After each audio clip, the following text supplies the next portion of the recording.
नमस्कार। थर्मोडायनेमिक्स की lecture series में जो बीएससी सेकेंड ईयर के लिए चल रही है उसमें आज हम बात करेंगे मैक्सवेल के आणविक वेगों के बंटन का नियम या फिर Maxwell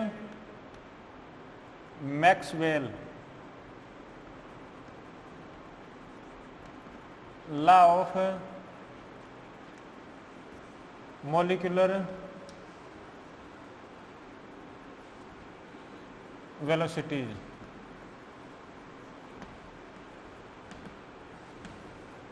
Maxwell law of molecular velocities, या इसको पूरा बोल सकता हूं तो ऐसे बोल सकता हूं मैक्सवेल लॉ ऑफ डिस्ट्रीब्यूशन, या डिस्ट्रीब्यूशन में जोड़ना है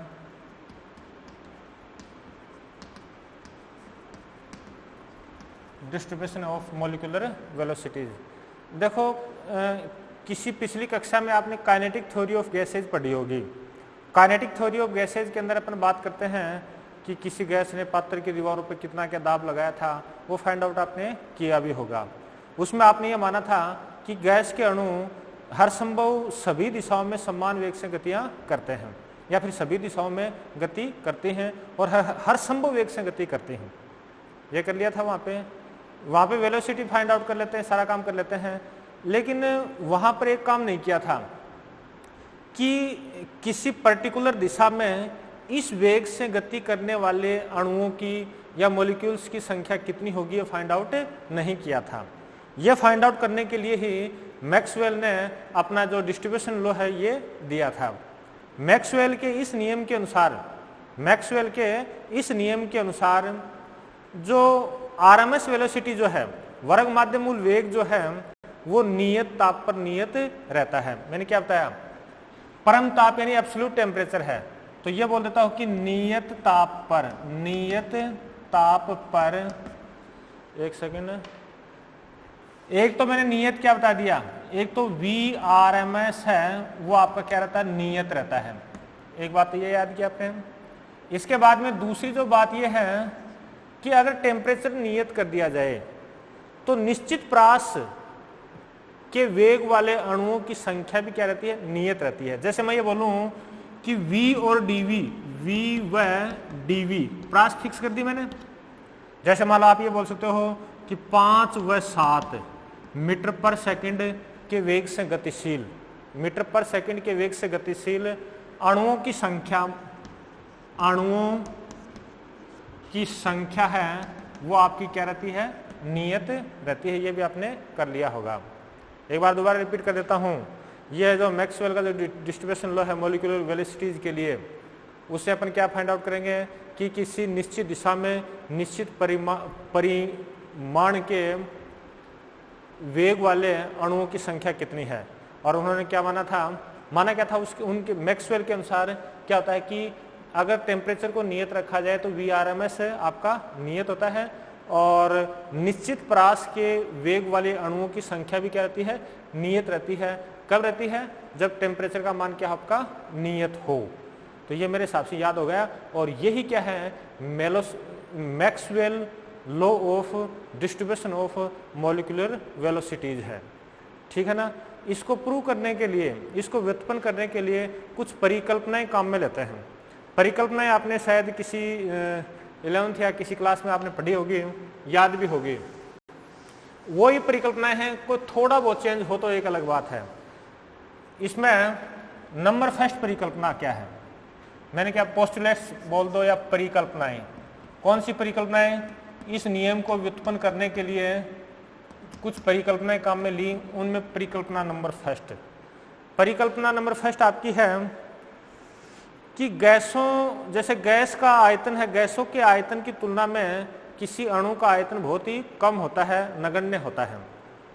ठीक बात ना। इसको आप ऐसे ले सकते हो कि जैसे ये गैस है, अणु तो ये है ही है, तो ये जो आयतन है ये बहुत कम है। या इसको उल्टा बोलूं कि गैस के अणु के आयतन की तुलना में पात्र का आयतन है वो बहुत ज्यादा होता है। पहली तो ये है। इसके बाद में दूसरा, गैस, किसी एक ही गैस के सभी अणु क्या होते हैं, समान होते हैं। सभी मॉलिक्यूल क्या होते हैं, समान होते हैं और वो दृढ़ होते हैं। दूसरी बात ये, पहली बात क्या बताई मैंने, पहली बात ये बताई कि गैस के अणु का आयतन, गैस का अणु तो ये है और गैस पात्र का आयतन ये है, पात्र का आयतन है वो बहुत ज्यादा होता है या फिर गैस का आयतन है बहुत ही कम होता है। बात याद हो गई अभी सबके। दूसरा क्या बताया, गैस, किसी एक ही गैस के सभी अणु क्या होते हैं, समान होते हैं और वे दृढ़ गोले की भांति होते हैं। तीसरी बात, जब गैस के अणु के मध्य किसी प्रकार का कोई बल नहीं लगता जब तक कि वो टकराए नहीं, यानी जब वो टक्कर करेंगे तभी जाके उनके बीच में कोई बल लगता है। दोबारा बोल रहा हूं, यानी बल नहीं लगेगा तो वे सरलेखा में गति करते हैं। तो अणुओं के मध्य बल नहीं लगता है। जब टक्कर होती है, जब टक्कर यानी कोलिजन होती है, टक्कर होती है तभी बल लगता है। इसका अर्थ यह हुआ, अगर बल नहीं लग रहा है तो अणु है वो सरलरेखा में गति करते हैं। इसका अर्थ क्या हुआ कि सरल रेखीय गति करते हैं, सरल रेखीय गति करते हैं। ये मेरे हिसाब से याद होगी सबके, 3 पॉइंट याद हो गए। फिर बाद में चौथा पॉइंट अगर आप याद करना चाहो कि गैस के अणु पात्र की दीवारों से प्रत्यास्थ टक्कर करते हैं। क्या बताया मैंने, प्रत्यास्थ टक्कर करते हैं पात्र से। कैसी टक्कर करते हैं, प्रत्यास्थ टक्कर करते हैं, इलास्टिक टक्कर करते हैं। ये भी याद होगी। इसमें एक थोड़ी बात याद करना चाहो तो ये कर सकते हो कि जैसे सरलेखा में गति करते हैं, जब दो पार्टिकल टकराते नहीं हैं तो जैसे मान लो ये यहाँ से चला और ये यहाँ गया, टक्कर नहीं, यहाँ जाकर टक्कर हुई तो इधर मुड़ गया। यहाँ से यहाँ तक का पथ, दो क्रमागत टक्करों के बीच में जो सरलेखीय गति होती है, सरलेखीय दूरी होती है, उसी को बोलते हैं मुक्त पथ बोलते हैं, फ्री पाथ बोलते हैं। ये भी कर लिया सबने। इसके बाद में आप ये कर सकते हो कि गैस के अणु है वो एक समान रूप में वितरित हो। पात्र के अंदर ऐसा नहीं होता कि किसी एक जगह पे तो गैस के अणु ज्यादा है या फिर किसी दूसरी जगह पर गैस के अणु क्या है, कम है। उनका वितरण एक समान होता है, यानी घनत्व क्या होता है, एक समान होता है। इसी लाइन को आप ऐसे भी याद कर सकते हो, अगर घनत्व है, मान लिया घनत्व आपका रो है, तो dn बराबर है, किसी पात्र के अंदर अणुओं की संख्या आप ऐसे लिख सकते हो, रो dv कर सकते हो। क्या कर सकते हो, रो dv कर सकते हो। रो आपका क्या हो जाएगा, n/v हो जाएगा। n total number of particle है और v क्या है, उस पात्र का आयतन है। ये किसी अल्पांश के अंदर अणुओं की संख्या होगी अपनी। इसके बाद में नंबर 6, गैस के अणुओं के बीच में चूंकि बहुत छोटे होते हैं, इस कारण एक लाइन पहले बोल चुका हूं, किसी प्रकार का बल नहीं लगता है, न कोई गुरुत्वाकर्षण बल लगता है, न कोई विद्युत चुंबकीय बल लगता है। ये फ्री मोशन करते हैं। ये आपने मेरे हिसाब से याद कर लिया है भाई। इसके बाद में हम एक लाइन और ये बढ़िया है कि गैस के अणु हर संभव दिशाओं में, सभी दिशाओं में हर संभव वेग से गति करते हैं, यानी सभी दिशाओं में गति करते हैं। इसके बाद में वेग सारे हो सकते हैं, 0 से लेकर कितना हो सकता है, अनंत इनका वेग हो सकता है। मेरे हिसाब से ये भी आपके याद हो गया ना। इसके बाद में एक आप ये भी याद कर सकते हो कि पात्र के अणु का आकार यदि उसके द्वारा ट्रेवल की गई डिस्टेंस की तुलना में बहुत ही कम होता है। ये बात मैंने पहले ही बोल दी थी, दोबारा बोल दी। अब देखो आगे आते हैं, इसको प्रूव क्या करते हैं। एक बार दोबारा रिवाइज करूं, इसकी पोस्टुलेट्स हैं वो क्या क्या हैं। नंबर 1, जो अणु हैं वो सारे के सारे समान होते हैं और दृढ़ होते हैं, एक बात है। दूसरी बात है, किसी गैस के अणु का आयतन बहुत कम होता है पात्र की तुलना में, ठीक बात है। पात्र के आकार की तुलना में या उसके द्वारा चली गई दूरी की तुलना में उसका आकार क्या बहुत ही कम होता है गैस के अणु का आयतन। इसके बाद में गैस के अणु के मध्य किसी प्रकार का कोई बल नहीं लगता है, इस कारण वो सरलेखा में गति करते हैं।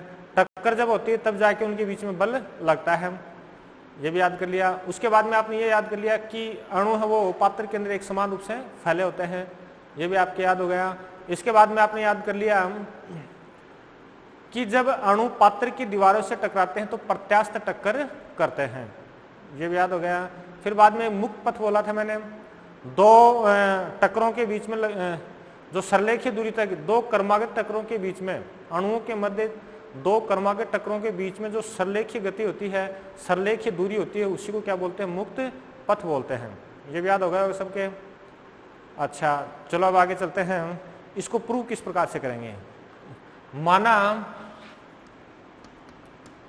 गैस के अणुओं का घनत्व, गैस के अणुओं का घनत्व यानी डेंसिटी जो है वो आपकी n है, स्मॉल n,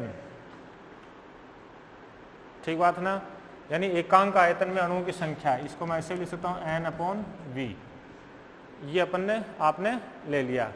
इसके बाद में आपने ये भी ले लिया कि कोई अणु है, उसका वेग c है, वेलोसिटी उसकी क्या है? c है।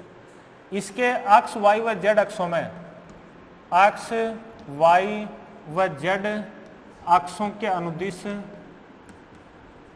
अनुदिश जो घटक हैं वो मान लिया कि u, v और z है, ये मान लिया। ये याद हो गया होगा सबके। इसके बाद में अगर ऐसी बात है तो आप ऐसे लिख सकते हो कि c² = u² plus v² plus w² लिख सकते हो। क्या ये बात याद होगी सबके? हाँ भाई सबके याद होगी। तो आगे अपन चलते हैं। ये जो स्मॉल n लिखा है इसको आप ऐसे याद कर सकते हो कि पात्र के एकांक आयतन में अणुओं की संख्या क्या है? स्मॉल n है, ठीक है ना। इसके बाद देखो ये लाइन याद होगी सबके। अगर सेम ऐसे C के कंपोनेंट u, v, z हैं, u, v, w हैं, वैसे ही ठीक इसी प्रकार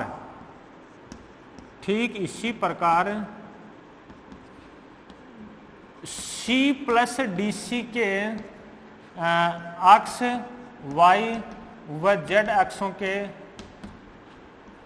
अनुदिश जो घटक हैं वो आपके हो जाएंगे u प्लस du, ठीक है। फिर बाद में v प्लस dv और w प्लस dw हो जाएंगे। हाँ भाई शुरुआत में अपने फिलहाल तक ऐसी कोई बात नहीं की है।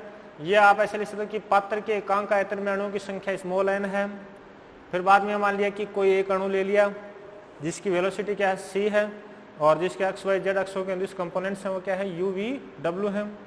फिर बाद में अगर ऐसी बात है तो आप लोग ये जानते हो सदिशों वाले के अंदर क्या होगा कि क्या लिखेंगे? c² = u² plus v² plus w² हो जाएगा। फिर अगर ऐसी बात है तो अगर वेग c प्लस dc है तो इसके कंपोनेंट आपके ये हो जाएंगे। मेरे हिसाब से क्वेश्चन नंबर 1 आपके याद हो चुकी है। अब देखो आगे अपन क्या करते हैं। कोई एक अणु लिया, माना किसी अणु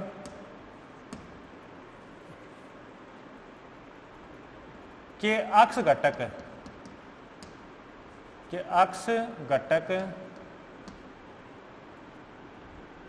का वेग u से u प्लस du के मध्य होने की प्रायिकता यानी प्रोबेबिलिटी वो आपका है Fu और Du है। यानी कोई अणु है वो उसके अक्ष कंपोनेंट का मान है u से du के बीच में होगा। अणु के वेग के अक्ष कंपोनेंट का, अणु के वेग के अक्ष कंपोनेंट का मान इसके बीच में होने की प्रायिकता है वो Fu du होगी। ठीक इसी प्रकार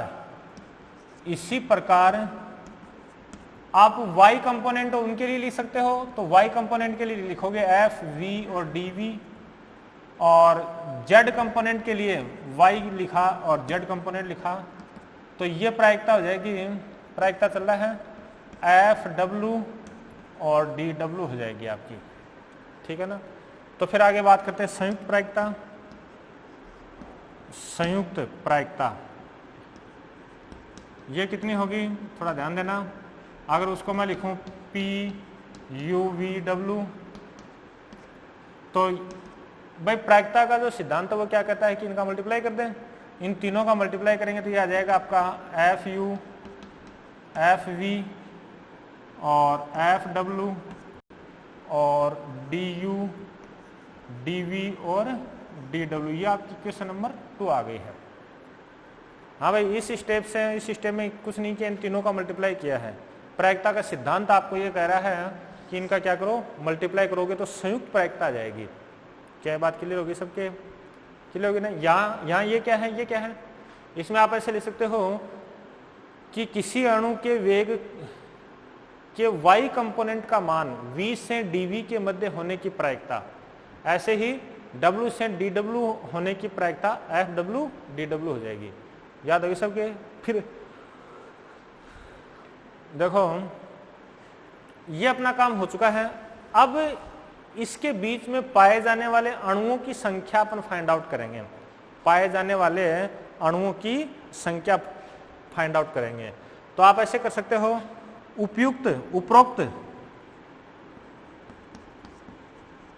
उपरोक्त प्रास में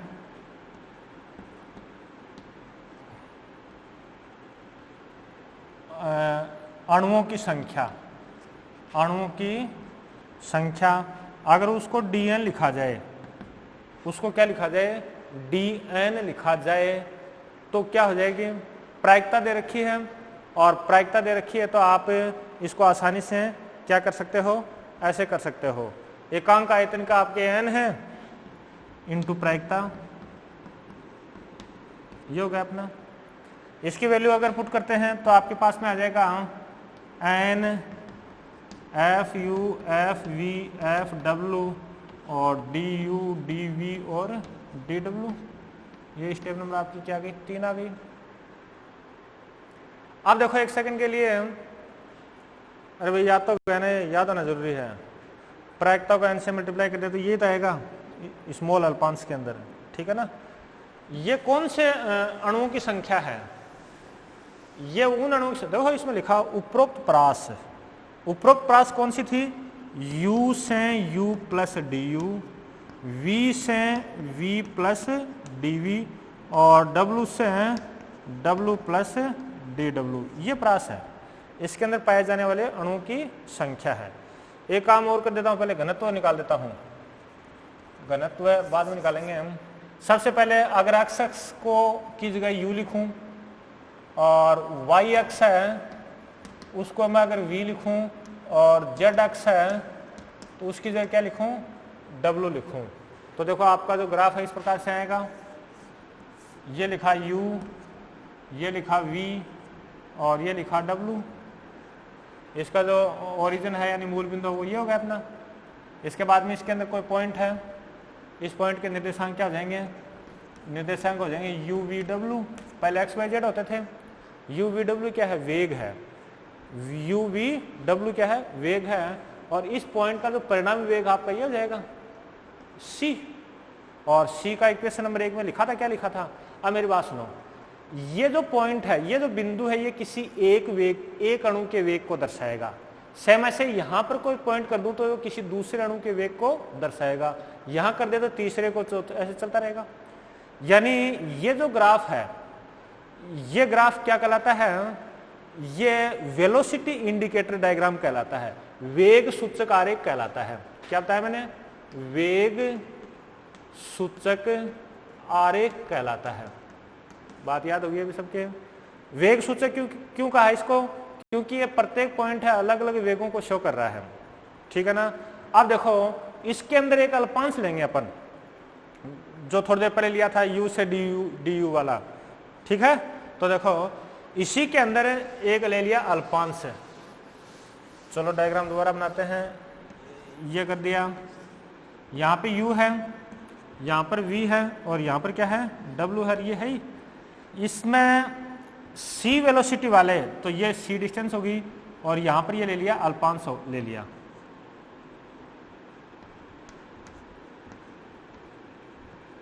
ठीक है ना, यहाँ से यहाँ तक ये सेंटर तक है, ये तो c है और इसके ये है आपका du है और फिर बाद में ऊपर वाला जाने वाला क्या हो गया dv हो गया और ये तिरछे वाला ये क्या हो गया आपका dw हो गया। ठीक बात ना, ये अल्पांश लिया, इस अल्पांश का आयतन, इस अल्पांश का आयतन वॉल्यूम है वो आपका क्या हो जाएगा du dv और dw हो जाएगा।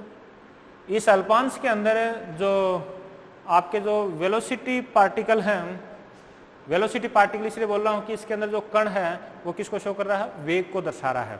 ठीक बात ना, कोई भी बिंदु वो किसको दर्शा रहा है, वेग को दर्शा रहा है। उनका घनत्व क्या हो जाएगा, डेंसिटी यानी घनत्व है। अगर मैं निकाल तो ये तो होगा आपका भाई टोटल नंबर ऑफ पार्टिकल, थोड़ी देर पहले अपन ने निकाले थे n F u f v f डब्ल्यू और डी यू डी वी और डी डब्ल्यू। इसके अंदर ऐसे लिख दूं डी यू डी डब्ल्यू, ये डी वी रह गया। आयतन ये है, ये दोनों आपस में क्या हो जाएंगे, कैंसिल हो जाएंगे और आपका रो ये बच गया n f u f v और एफ डब्ल्यू बच गया और ये इक्वेशन नंबर आपकी क्या आ गई, 4 आ गई। यहां पर आप देख रहे हो रो है जो वेग घनत्व को शो कर रहा है, ये दिशा पर निर्भर नहीं है, दिशा पर निर्भर नहीं है। तो किस पर डिपेंड कर रहा है, देखो ये इस c पर डिपेंड कर रहा है, ये यहां से यहां तक की डिस्टेंस पर। अगर इसको पास में ले लेते हो तो c कम हो जाएगा, c कम हो जाएगा तो एफ यू आपके चेंज हो जाएंगे। ठीक है ना, ये किस पर करता है, c पर निर्भर करता है, c पर निर्भर करता है। यदि c नियत हो, यदि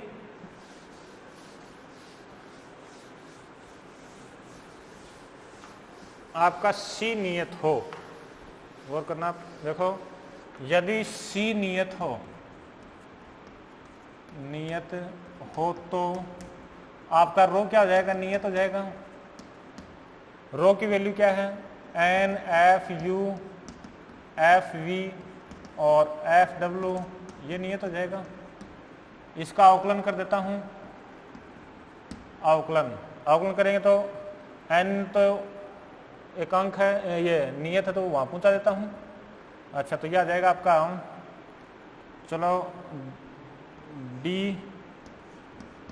एफ यू एफ वी और एफ डब्ल्यू, इस साइड में 0 हो जाएगा।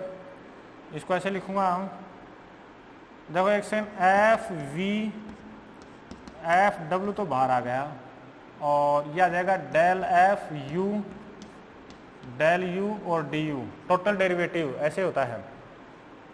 u वाला कर दिया, अब v वाला कर देता हूं, तो एफ यू एफ डब्ल्यू तो बाहर आ गया और ये बच गया आपका डेल एफ वी और डेल वी और डी वी, ये सेकंड वाली स्टेप हो गई।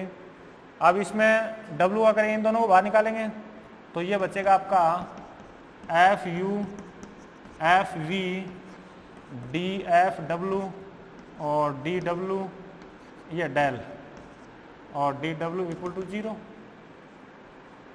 ये भी क्लियर हो गया। इसमें एफ यू एफ वी और एफ डब्ल्यू से भाग कर देता, डिवाइड कर देता हूं। भाग देने पर तो यहां पे देखो क्या बचेगा, 1/f(u) del f(u) del u और du।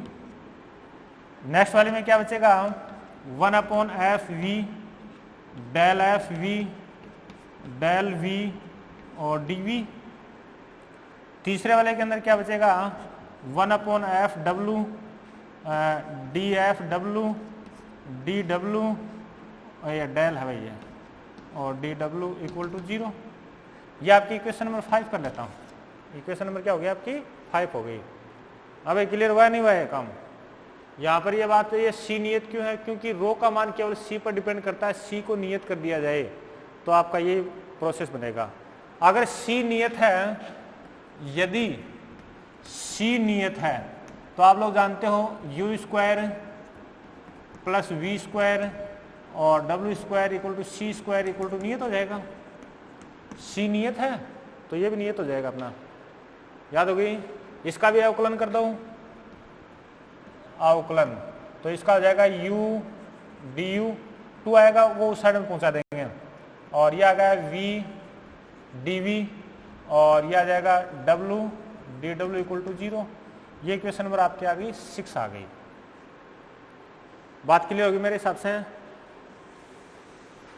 अब देखो लैग्रांज की अनिर्धारीय गुणांकों की विधि काम में लेते हैं। किसकी क्या बताया मैंने? लैग्रांज की अनिर्धारीय अनडिटरमाइंड मल्टीप्लायर मेथड, अनिर्धारीय गुणांकों की विधि काम में लेते हैं। और विधि के अनुसार जब चलेंगे तो करेंगे क्या? 5 और 6 को जोड़ देंगे, 6 के साथ एक नियतांक बीटा का मल्टीप्लाई करेंगे, यानी 6 को एक नियतांक बीटा से मल्टीप्लाई करके 5 में यहां पर अपन जोड़ देते हैं। ये भी क्लियर हो गया सबके? जोड़ने पर देखो क्या बनता है, ये आपका बनेगा 1/f(u) डेल f(u) और डेल u du, तो बाहर निकाल लूं, चलो बाहर निकाल लेते हैं साथ साथ, प्लस बीटा u और ये हो गया du हो गया। क्लियर सबके? इसके बाद में सेम ऐसे ही 1/f(v) del f(v) del v dv तो बाहर निकाला हो ना, प्लस बीटा v और dv हो जाएगा बाहर। सेम ऐसे ही बन जाएगा 1/f(w) del f(w) del w और प्लस बीटा w, ठीक है ना। और इधर आ जाएगा d बराबर 0। अरे ये काम किया, इसको गौर करके देखना, ठीक है ना। अब आप यहां पे देखो, ये पूरी टर्म u पर डिपेंड कर रही है, ये पूरी टर्म किस पर है? v पर डिपेंड कर रही है, और ये पूरी टर्म क्या डिपेंड कर रही है? w पे डिपेंड कर रही है, ठीक है ना। तो इनको आप अलग अलग कर सकते हो। इनको जब अलग अलग करेंगे तो आपको प्राप्त हो जाएगा 1/ ये 0 या फिर ये 0 या फिर ये 0, अलग अलग करेंगे। तो यहां से देखो 1/f(u) del f(u) upon del u और ये होगा plus beta u equal to 0 आ जाएगा। सेम ऐसे ही यहां से आ जाएगा 1/f(v) del f(v) del v और बीटा v इक्वल टू 0, और थर्ड वाला आ जाएगा 1/f(w) अच्छा डेल f(w) और डेल w और बीटा w इक्वल टू 0, ठीक है ना। अब देखो इनको सोल्व करते हैं, किस प्रकार से सोल्व करेंगे हम। ये एक इक्वेशन ले लेते हैं, ये यहां से, ये समीकरण नंबर 7 दे देता हूं, समीकरण 7 से, समीकरण 7 से आप लिखोगे, हम देखो क्या लिखता हूं, डेल f(u) अपॉन f(u), फिर बाद में ये तो यहां कर दिया, ये इधर लेके चले जाऊं, बीटा u और डेल u, डेल u बराबर 0। भाई इसको यहां लेके चला गया और ये इसके नीचे रख दिया, कोई खास बात थोड़ी है। इसका कर दो समाकलन, समाकलन समाकलन करूंगा तो ये आ जाएगा आपका log f(u) और यहां से आ जाएगा plus beta u square by 2, और फिर बाद में ये इसको इस साइड में लेके जा रहा हूं, ये कर दिया। फिर बाद में कांस्टेंट a आ जाएगा। माना कि ये कांस्टेंट जो है, माना a जो है वो आपका log a है, स्मॉल a, ठीक है। तो यहां से देखो ये क्या प्राप्त हो गया आपका ln f(u) equal to minus beta u square upon 2 plus l n a, ये इधर जाएगा तो यह आ जाएगा l n f u upon a equal to minus beta u square upon 2। यहीं से आपके क्या प्राप्त हो गया, f u upon a equal to minus e की power beta u square upon 2 या f u equal to a e की power beta u square upon 2। ये क्वेश्चन नंबर आपकी 8 आ चुकी है, एफ यू की वैल्यू है। इसी प्रकार अपन और फाइंड आउट कर लेंगे। मिलते हैं नेक्स्ट वीडियो के अंदर। आधा भाग हो चुका है, आधा भाग अगले वीडियो में करते हैं।